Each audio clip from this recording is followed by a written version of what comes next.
Educação inovadora Learning World, em associação com WISE, uma iniciativa da Fundação do Qatar.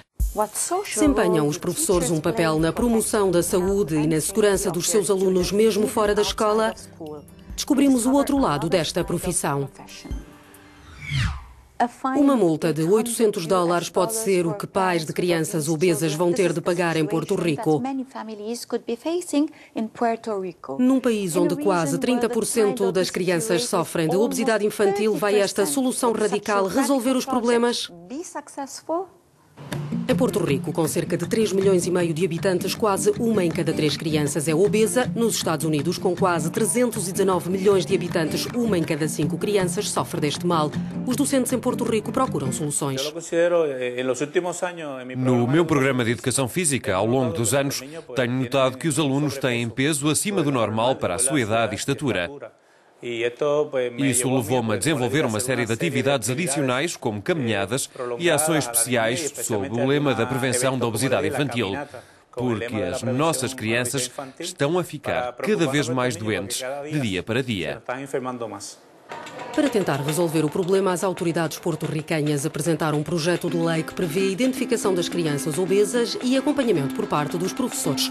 O Departamento de Saúde decide caso a caso se a obesidade é uma condição médica ou causada por questões alimentares. Neste caso, os pais têm de definir uma dieta e um programa de exercício físico para os filhos. Se um ano depois não tiverem perdido peso, os pais podem pagar multas que podem chegar aos $800. Muitos professores discordam. Não concordo que se multem os pais. Concordo que se eduquem os pais, os filhos, que se melhore a alimentação.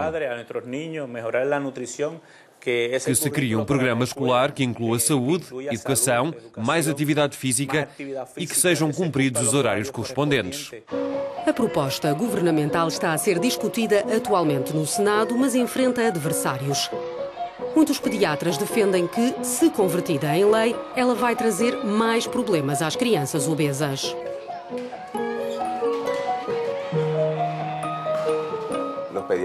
Os pediatras opõem-se a este projeto. Concordamos que a obesidade em Porto Rico é um grande problema que temos de trabalhar. E precisamos promover a consciencialização, mas não fazendo acusações de abuso aos pais. Não implicando os serviços sociais e professores. Temos de envolver os profissionais de saúde que se dedicam ao bem-estar destas crianças, ou seja, os nutricionistas e os pediatras. Se for posta em prática, a medida do governo porto-riquenho vem prejudicar mais ainda as famílias que se debatem para sobreviver num país onde a taxa de desemprego é de 15%. Uma multa de $800 é mais um peso a juntar ao da obesidade infantil dos filhos, com o qual os pais têm já de lidar e que começam a encarar com seriedade. A situação económica não ajuda. Talvez a nossa alimentação não seja 100% nutritiva, mas isso é porque os vegetais e a fruta, lamentavelmente, são alimentos perecíveis e caros. Com a elevada taxa de pobreza e o também elevado custo de uma alimentação saudável, uma multa pode não ser a solução. A obesidade infantil é visível, mas a violência doméstica muitas vezes não é. E em muitos países ela é vista como uma preocupação estritamente familiar. Vamos ver como uma ONG está a resolver o problema na Albânia.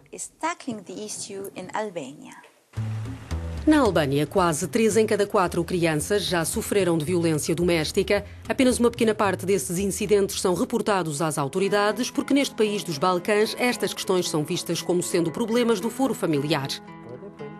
Uma organização não governamental, a Save the Children, está a tentar mudar isso.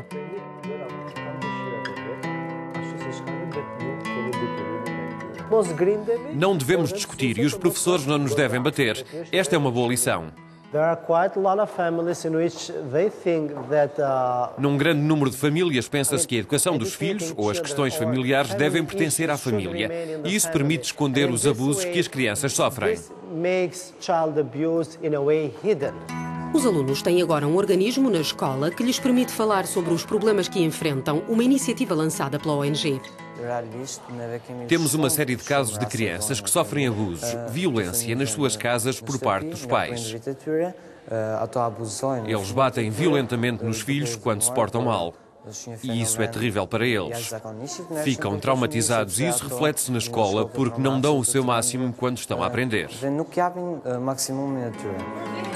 A Save the Children formou uma série de pais e professores na temática da violência doméstica que afeta muitas pessoas.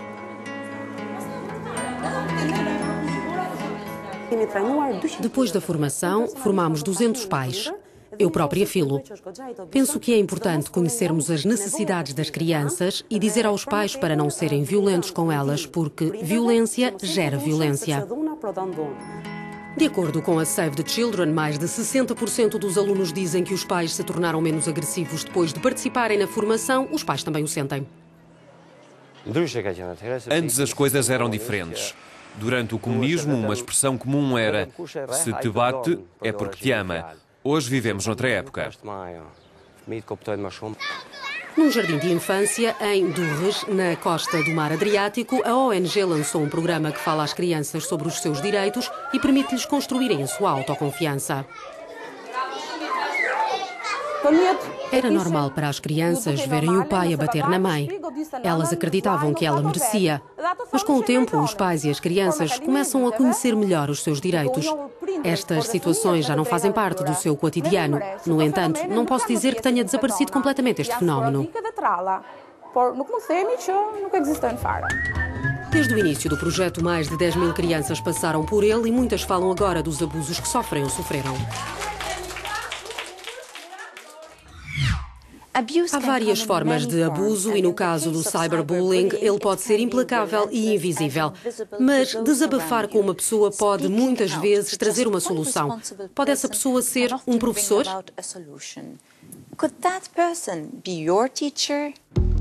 Há 1 ano e meio, Sarah foi vítima de cyberbullying. Durante 6 meses, tinha 13 anos na altura, recebeu mensagens ofensivas nas redes sociais. Ela isolou-se cada vez mais e sentia-se impotente quando tinha de enfrentar as pessoas.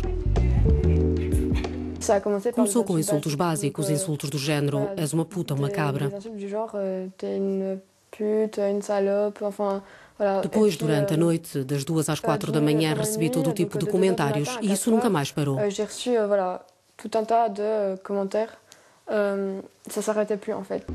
Na rede social Ask, Sarah recebeu cerca de 300 comentários, mensagens anónimas que se tornaram cada vez mais agressivas e humilhantes. Algumas encorajavam-na a suicidar-se, mas a situação não se limitava à internet.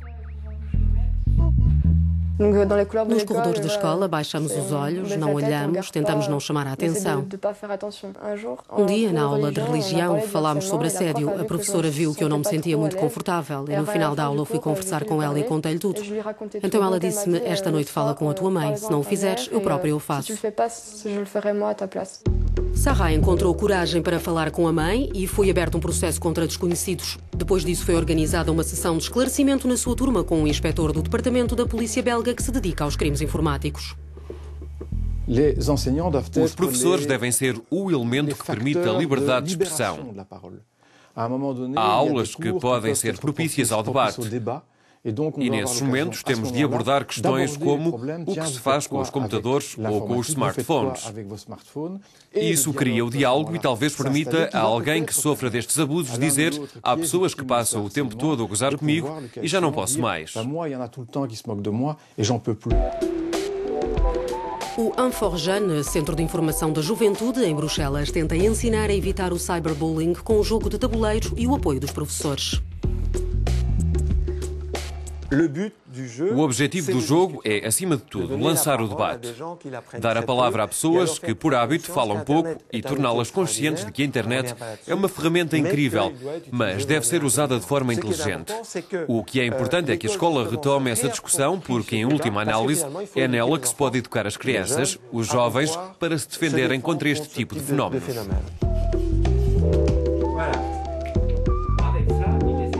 O Info-Jeune mostra também filmes pedagógicos nas salas de aula, como este que fez parte de uma iniciativa do Conselho da Europa.